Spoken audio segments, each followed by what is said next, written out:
Well, we're back to continue the fun today as things are just going bonkers now. We're conceding goals home and away, we're scoring goals home and away, and we've got a new party boy who's hit the scene. But I don't mind him missing training if he scores goals at the moment he did last time. Back to face two promoted sides today. We can pick up the points, we can start to look up rather than down.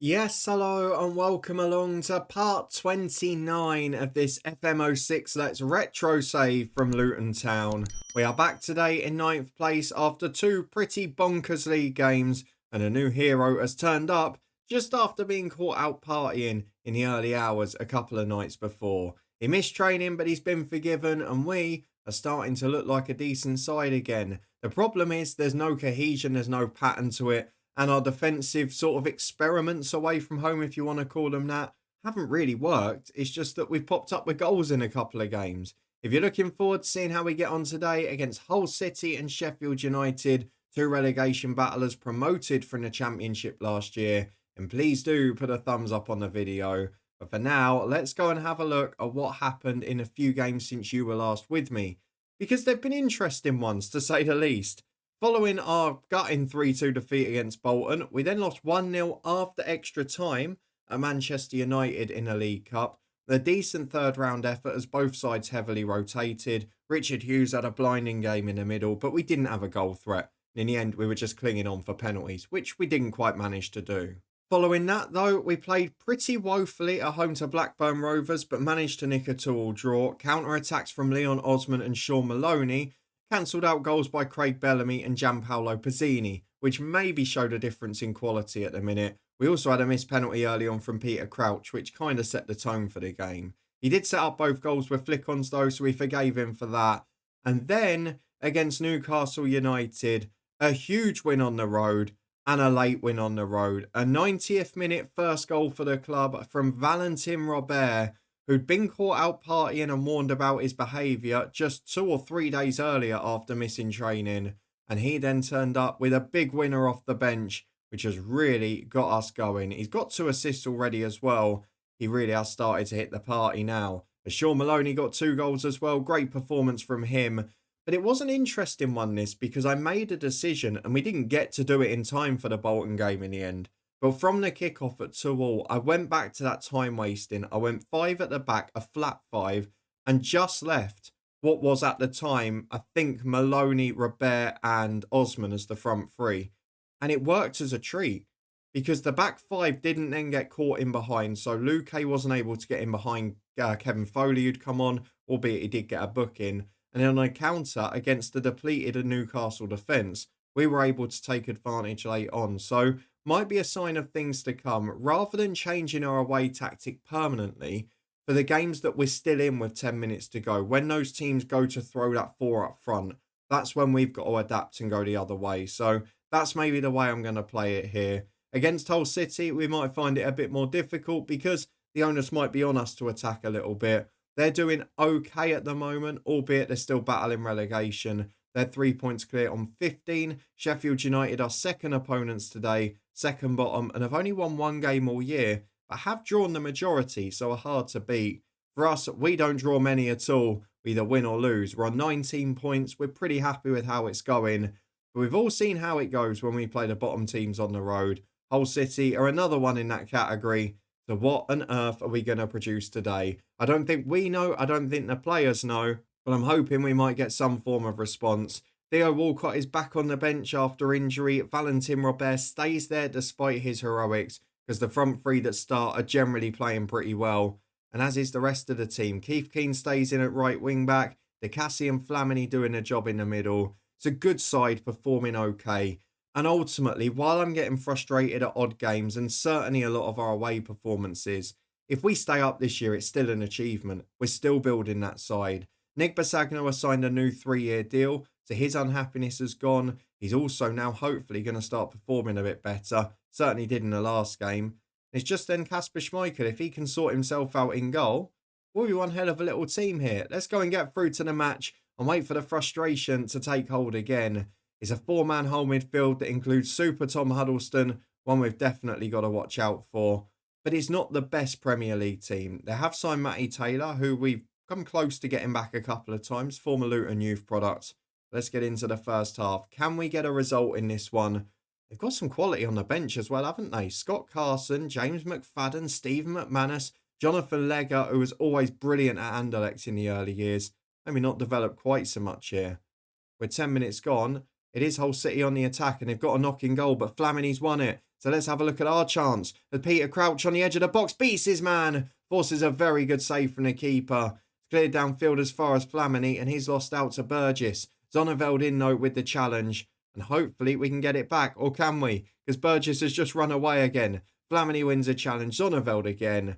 First big chance to Luton. Not taken. Still 0-0. And we've got a free kick with Zonneveld 10 minutes later. Into the box, but nobody's there. He will get a second chance, though. He cuts in on his right foot, finds Flamini. It's back to Keith Keane, who plays a 1-2. And that's a little bit laboured. Super Tom Huddleston gets in. And now it's a 2-on-1 for Hull. We could do with one of the centre-halves getting back in here. Connor goes for the shot. That is the wrong option. Burgess was unmarked and waiting for a tap-in the middle. And we've well and truly got away with one. As Flamini's been caught again. Wake up, Matthew! Wake the hell up. That's over the bar from Connor yet again. Who thankfully doesn't seem to have his shooting boots on. Another brilliant 17-year-old. What the hell is Flamini doing back there? And how is he still rated 7 out of 10? As Ferdinand has got a free kick in the whole half. Finds Flamini. Now find a teammate. He does. Osman shot deflects. Crouch keeps it in. And Crouch sneaks it in. How did he score from that angle? Peter Crouch puts us 1-0 up. And thankfully, touch wood, things have been very different on the road when we've scored first this year. We get the lead, maybe slightly against the run of play.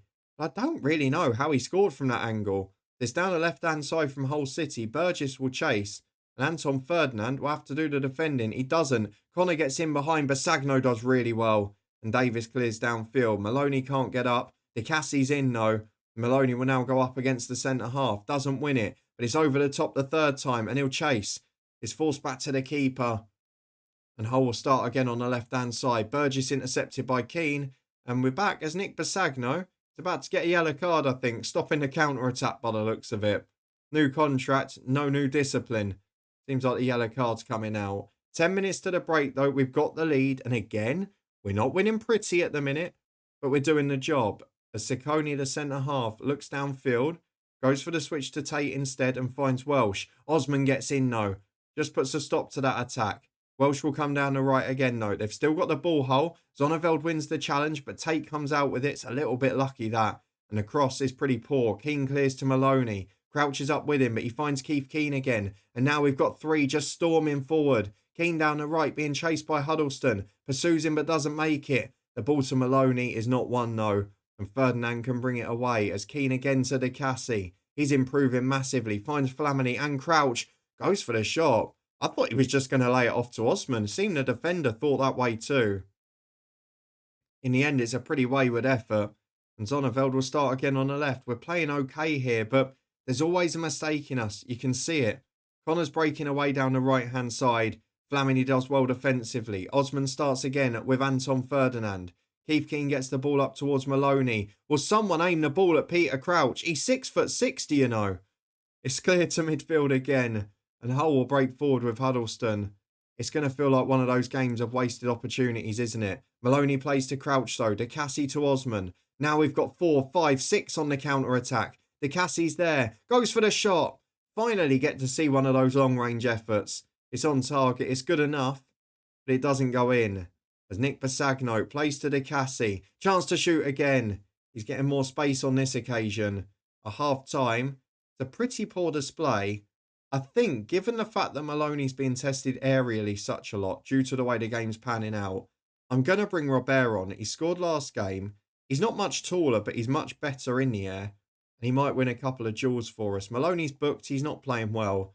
So let's go for Robert alongside Peter Crouch. We've got Walcott if we need it later on as well.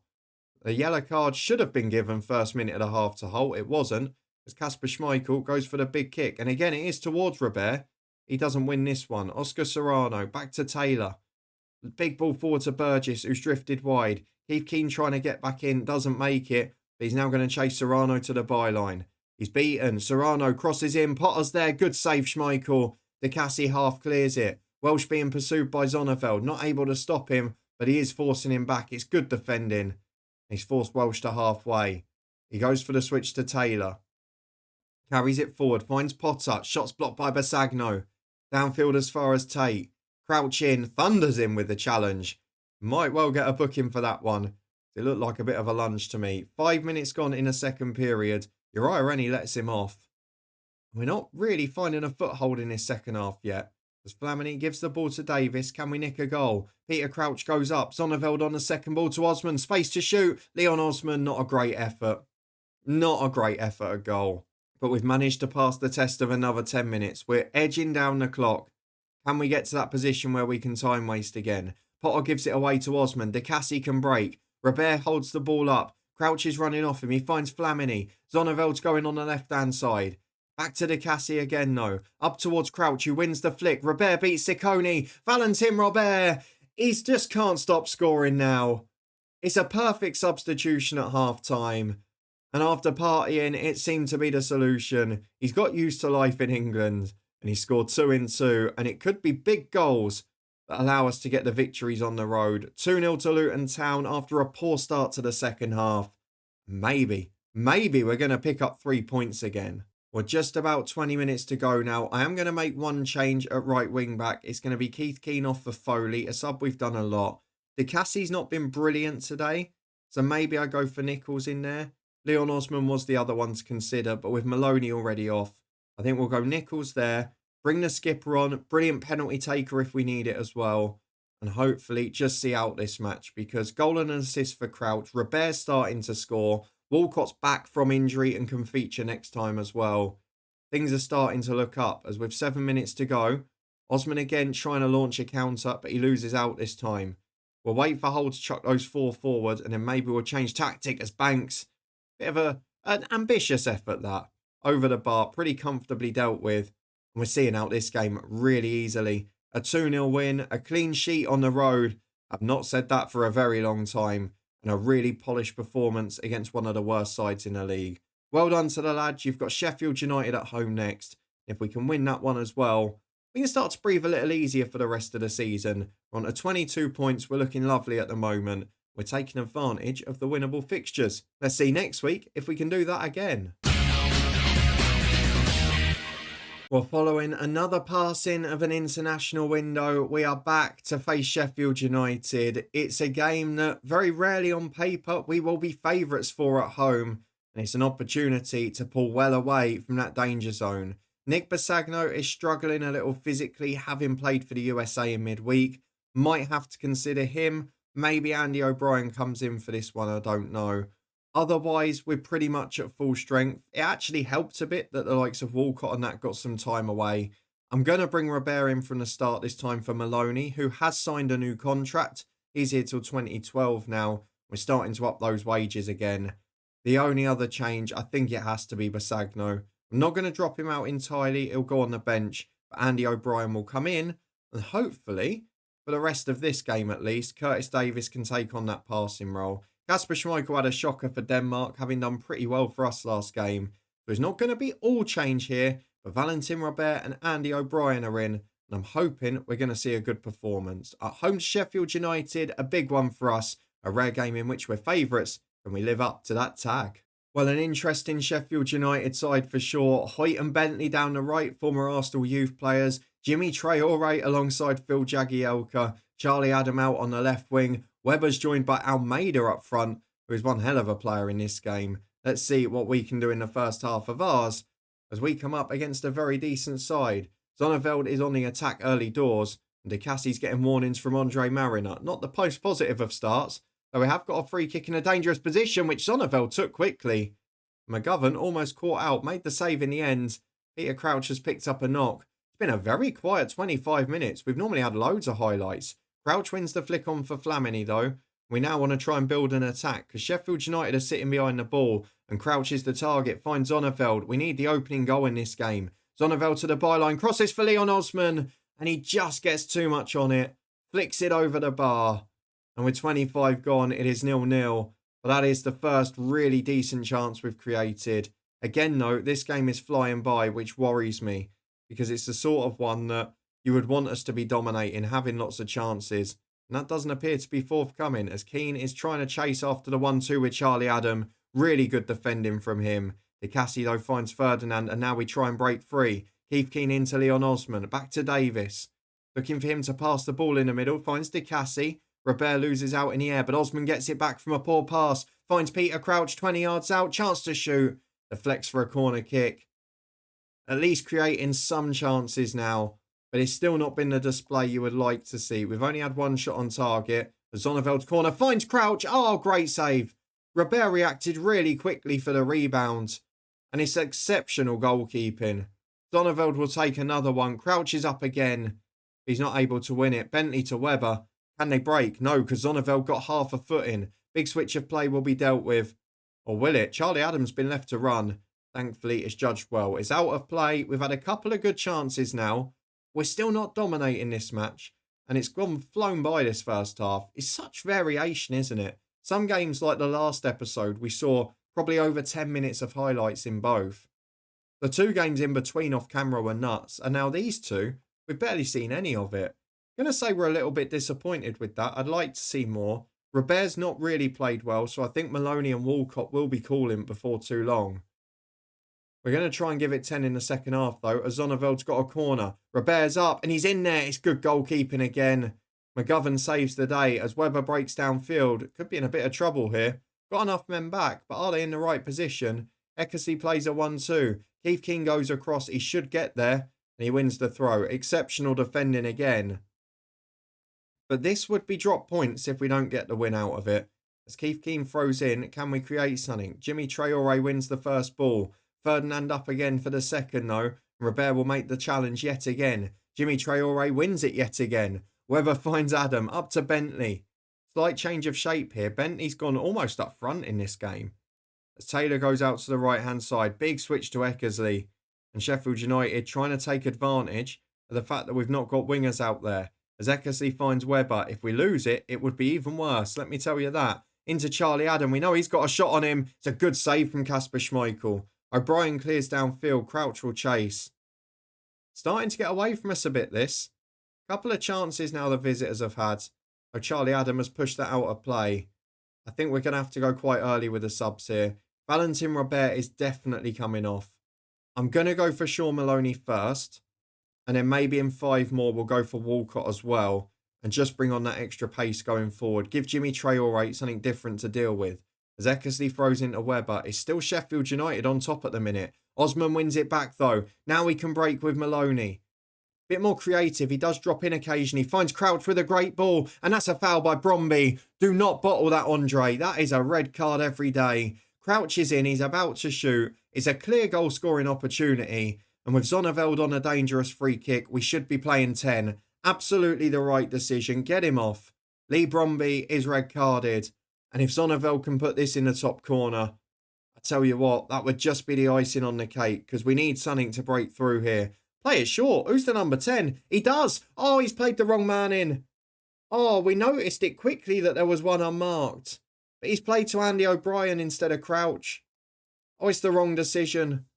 To throw on the left for Webber, and Sheffield United are still attacking here. We're a little bit complacent here. We're falling asleep, to be honest.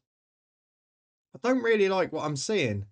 Kasper Schmeichel's got the chance to play out. Crouch is up there, and if he can win the flick, we've got a great chance because Zonneveld is down the left. Osman's supporting. Crouch is making his way into the middle.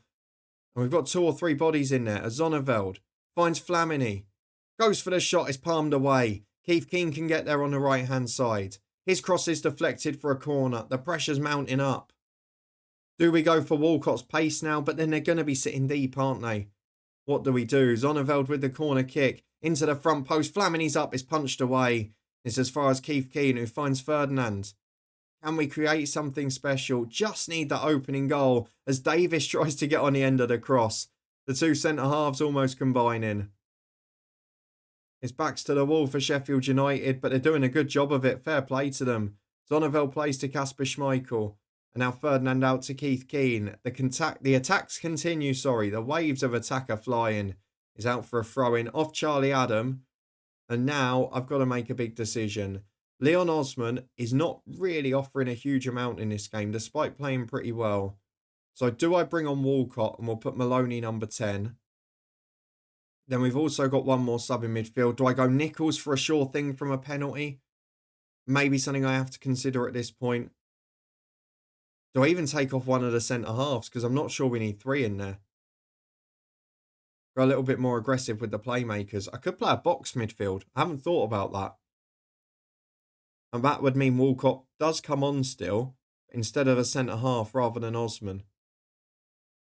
I think that's what I'm going to do. I know it's an aggressive tactic and it's not something we've done before. I'm going to push Zonneveld and Keane back, but still let them fly up the line. Davis there for O'Brien. O'Brien will go up there. Osman will play the right of the 2. Maloney with him. And then we're going to go Theo Walcott for Andy O'Brien instead. Not something we've tried. Not something I know if it'll work or not. It'll certainly give us 4 going forward. And maybe just have an extra body running in behind. The other thing I need to do, actually, because I've forgotten to do it there, is push the other attacking midfielder to run in behind rather than behave like a centre-half. Whether or not this will work, though, as a response, I guess we'll find out in a minute, because we need to be pretty strong if we're going to find a goal to break this team down. To be honest with you, I kind of wish, as it's gone really quiet here annoyingly, I kind of wish that we had Bradley on the bench today, because we could then introduce some width. Let's try and work out, what are Sheffield United playing at the minute? Can we go back to the game here? I'm trying to go back to the match. Right, so formation, Sheffield United, right, they've just matched us up very narrow. So let's bring on plenty of width and see what we can do with it. We're going to go, I could put Walcott off the left, but I don't think that works. I could push Zonneveld further forward, but I haven't got a left back. So what we'll do is we'll go for Osman off the right, Walcott off the left, Maloney in behind Crouch. Or even up with Crouch we could do, couldn't we? So let's scrap that again. Let's go Maloney into Walcott's position. Him and Osman will go wide.